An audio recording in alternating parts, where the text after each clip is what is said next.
Assalamualaikum warahmatullahi wabarakatuh. Perkenalkan, nama saya Agnes Patricia dengan NIM 210600048. Saya akan mempresentasikan tugas makroekonomi, yaitu dari buku Menkyu pada bab 10 tentang permintaan agregat 1 dan membangun model IS dan LM.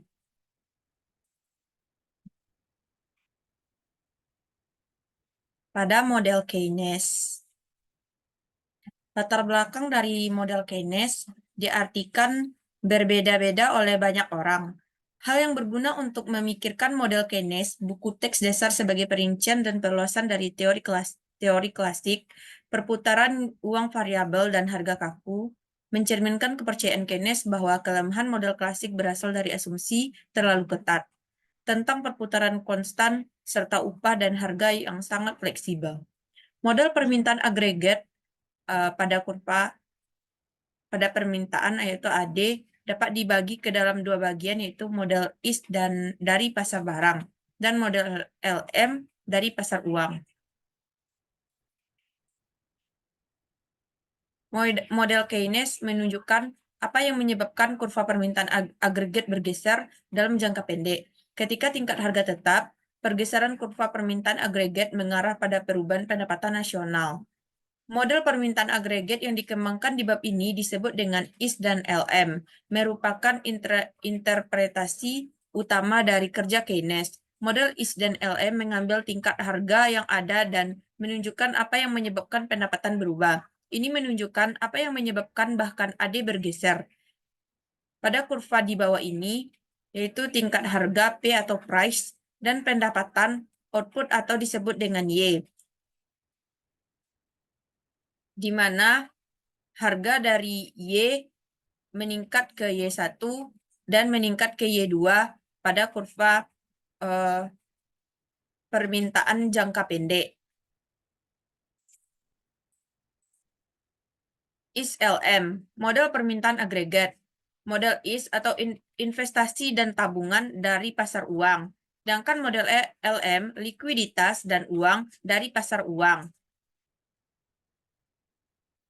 Pasar barang dan kurva IS singkatan dari investasi dan saving atau tabungan.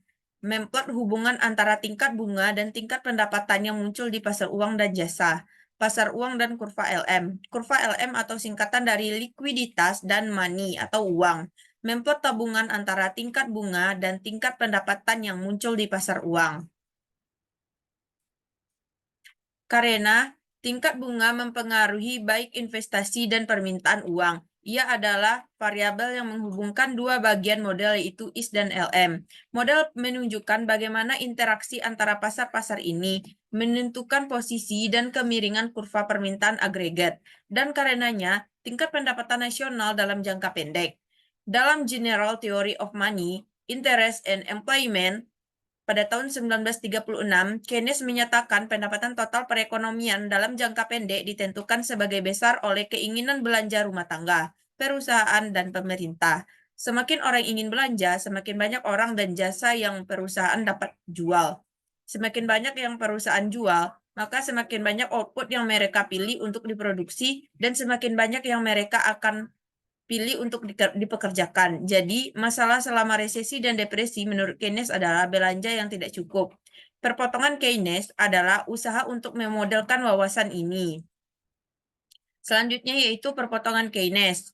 Perpotongan Keynes menunjukkan bagaimana pendapatan Y ditentukan untuk tingkat tertentu investasi terencana 1 dan kebijakan fiskal G dan T.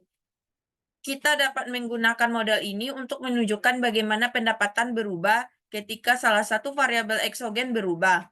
Pengeluaran aktual atau actual expenditure adalah jumlah yang rumah tangga, perusahaan, dan pemerintah belanjakan untuk barang dan jasa atau GDP. Pengeluaran yang direncanakan atau planned expenditure adalah jumlah yang rumah tangga, perusahaan, dan pemerintah ingin belanjakan untuk barang dan jasa.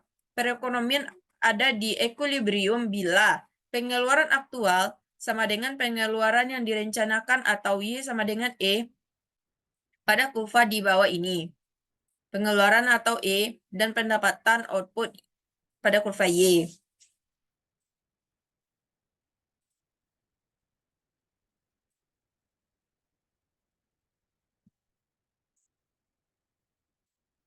Garis 45 derajat Y sama dengan E memplot titik-titik di mana kondisi ini berlaku dengan penambahan fungsi pengeluaran yang direncanakan. Diagram ini menjadi perpotongan Keynes. Bagaimana perekonomian mencapai equilibrium ini? Persediaan memainkan peranan penting dalam proses penyesuaian. Kapanpun perekonomian tidak di equilibrium, perusahaan mengalami perubahan persediaan yang tidak direncanakan. Dan ini mendorong mereka mengubah tingkat produksi. Perubahan produksi lalu berpengaruh pendapatan dan pengeluaran total menggerakkan perekonomian kembali ke equilibrium. Pengeluaran E pada kurva di bawah ini.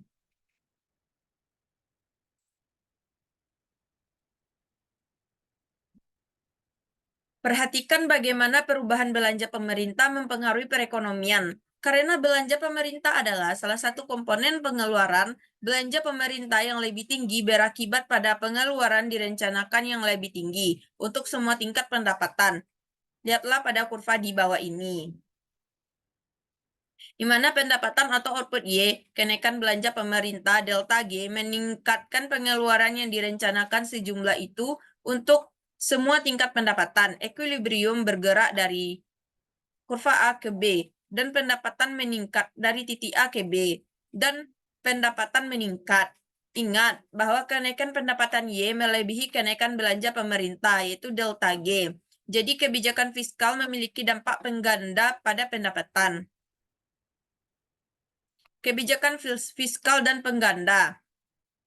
Jika belanja pemerintah naik $1, maka Anda mungkin mengira output equilibrium Y juga naik $1, tapi tidak. Pengganda menunjukkan perubahan permintaan output Y akan lebih besar dari perubahan awal belanja. Mengapa? Ketika ada kenaikan belanja pemerintah delta G, pendapatan juga meningkatkan sebesar delta G. Kenaikan pendapatan akan meningkatkan konsumsi sebesar MPC dikali dengan delta G, di mana MPC adalah kecenderungan mengkonsumsi marginal. Kenaikan konsumsi meningkatkan pengeluaran dan pendapatan lagi. Kenaikan kedua pada pendapatan sebesar MPC dikali delta G sekali lagi meningkatkan konsumsi, kali ini sebesar MPC dikali MPC dikali delta G, yang kembali meningkatkan pendapatan dan begitu seterusnya. Jadi proses penggandaan membantu menjelaskan fluktuasi permintaan output. Contohnya, jika sesuatu dalam perekonomian mengurangi belanja investasi, maka orang yang pendapatannya telah menurun akan belanja lebih sedikit, sehingga menggerakkan permintaan equilibrium semakin jauh ke bawah. Penggandaan belanja pemerintah atau government purchase multiplier. Delta Y per delta G sama dengan 1 ditambah MPC ditambah MPC ditambah MPC 2 ditambah MPC 3 dan seterusnya. Delta Y per delta G sama dengan 1 per 1 dikurang MPC. Pengganda pajak atau tax multiplier. Delta Y per delta P sama dengan dikurang dengan MPC per dikali 1 dikurang MPC. Tingkat bunga, investasi, dan kurva IS, kita tambahkan hubungan antara tingkat bunga dan investasi pada model kita. Menurut tingkat investasi yang direncanakan sebagai 1 sama dengan 1 tingkat bunga. Pada slide berikut, fungsi investasi digambarkan miring ke bawah menunjukkan hubungan terbalik antara investasi dan tingkat bunga. Untuk menentukan bagaimana pendapatan berubah ketika tingkat bunga berubah, kita gabungkan fungsi investasi dengan diagram perpotongan Keynes. Kurva IS meringkas hubungan antara tingkat bunga dan tingkat pendapatan ini. Pada dasarnya, kurva IS menggabungkan interaksi antara 1 dan Y yang ditunjukkan oleh perpotongan Keynes. Karena kenaikan tingkat bunga menyebabkan investasi yang direncanakan menurun, yang lalu menyebabkan pendapatan menurun. Kurva IS melandai ke bawah. Menderivasi kurva IS.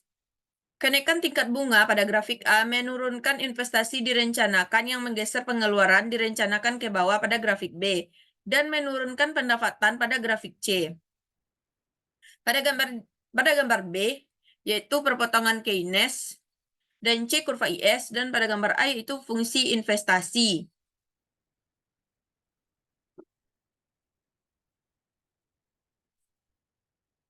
Ringkasnya, kurva IS menunjukkan kombinasi tingkat bunga dan tingkat pendapatan yang konsisten dengan equilibrium pada pasar barang dan jasa. Kurva IS digambarkan untuk kebijakan fiskal tertentu. Perubahan-perubahan kebijakan fiskal yang meningkatkan permintaan barang dan jasa menggeser kurva IS ke kanan. Perubahan-perubahan kebijakan fiskal yang menurunkan permintaan barang dan jasa menggeser pada kurva IS ke sebelah kiri.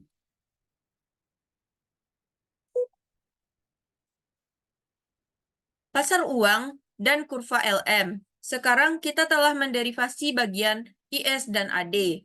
Sekarang waktunya melengkapi model AD dengan menambahkan kurva equilibrium pasar uang, kurva LM. Untuk mengembangkan teori ini, kita mulai dengan penawaran keseimbangan uang real atau M per P. Kedua variabel ini, M dan P, dianggap eksogen. Ini menghasilkan kurva penawaran vertikal. Perhatikan permintaan keseimbangan uang real.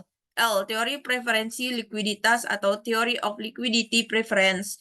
Menyatakan tingkat bunga yang lebih tinggi menurunkan jumlah uang real yang diminta karena R adalah biaya oportunitas memegang uang. Penawaran dan permintaan keseimbangan uang real menentukan tingkat bunga. Pada tingkat bunga equilibrium, jumlah keseimbangan uang diminta sama dengan jumlah yang ditawarkan permintaan L.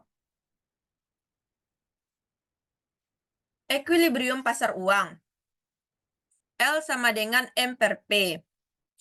Atau L yaitu permintaan uang sama dengan keseimbangan uang real.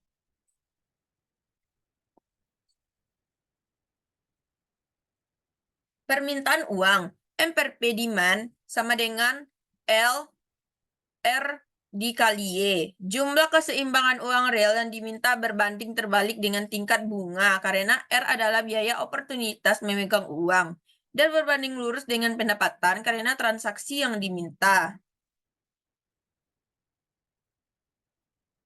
Penurunan jumlah uang beredar, delta M per P. Karena tingkat harga tetap, penurunan jumlah uang beredar mengurangi penawaran keseimbangan real. Perhatikan tingkat bunga equilibrium yang naik pada kurva di atas. Menderivasi kurva LM. Kenaikan pendapatan meningkat permintaan uang.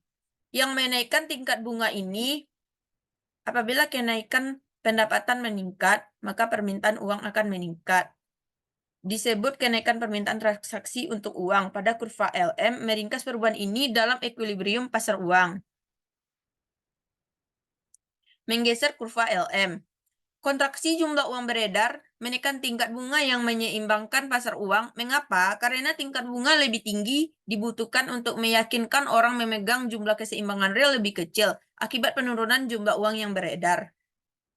Model IS dan LM dari AD, perpotongan kurva atau persamaan IS, Y sama dengan C dikali Y dikurang T, ditambah dengan I dikali dengan R ditambah G. Dan kurva atau persamaan LM, M per P sama dengan L dikali R dikali Y, menentukan tingkat permintaan agregat perpotongan kurva IS dan LM, merepresentasikan equilibrium simultan di pasar barang dan jasa dan pasar keseimbangan uang real dan nilai belanja pemerintah, pajak, jumlah uang beredar, dan tingkat harga tertentu.